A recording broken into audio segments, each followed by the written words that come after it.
नमस्कार रसिक मित्र हो, मी चेतन गव्हाणे. माझ्या तत्वकवी या यूट्यूब चॅनलवरती तुमचं सहर्ष स्वागत आहे. आज मी परत आलो आहे तुमच्या भेटीला एक नवीन कविता घेऊन, जिचं शीर्षक आहे मजनूंचा टिळा. ही कविता प्रत्येक प्रेमवीरांना समर्पित, जे प्रेमनगरीत धुमाकूळ घालीत आहे आणि प्रेमाच्या अथांग महासागरात डुबक्या घेणाऱ्या प्रेमपटूंनाही ही कविता समर्पित. तर जास्त वेळ न घेता ऐकूयात आपली नवीन कविता, मजनूंचा टिळा. तुझ्या रूपाचा गोडवा वाऱ्यात मिसळता सगळे बेहोश झाले.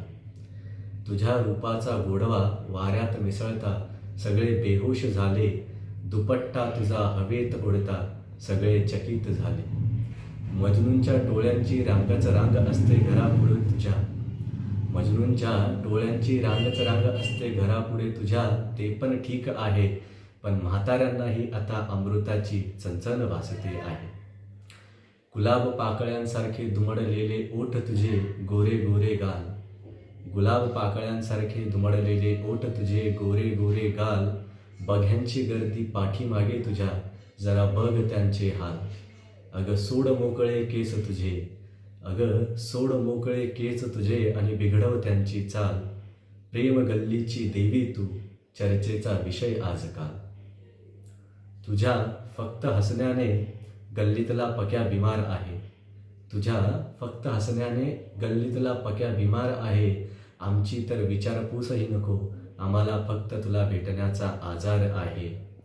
मंदिरावर सकाळी गर्दी बघता, मंदिरावर सकाळी गर्दी बघता कुणाच्या नवसाला तू पावणार आहे. झालीच कुणाची तू जर, झालीच कुणाची तू जर, तर तुझ्या घरावर मग आशिक लोकांचा मोर्चा निघणार आहे. आशिक लोकांचा मोर्चा निघणार आहे. काल बसमध्ये तू कुणाला नंबर दिला अशी वार्ता अगर अफवा आहे. काल तू बसमध्ये कुणाला नंबर दिला अशी वार्ता अगर अफवा आहे. किती पाषाण हृदयी तू, तुला आमच्या वर्गात होण्याचा, तुला आमच्या वर्गात नापास होण्याचा थोडा तरी विचार आहे. वर्षभरापासून बापाचा पट्टा दप्तरात लपवलाय. वर्षभरापासून बापाचा पट्टा दप्तरात लपवलाय.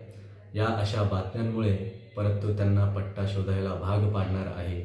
परत तो त्यांना पट्टा शोधायला भाग पाडणार आहे. धन्यवाद मित्रहो, परत भेटूया पुढच्या कवितेमध्ये. तोपर्यंत नमस्कार, काळजी घ्या. कविता आवडल्यास नक्की लाईक, शेअर आणि सबस्क्राईब करा. धन्यवाद.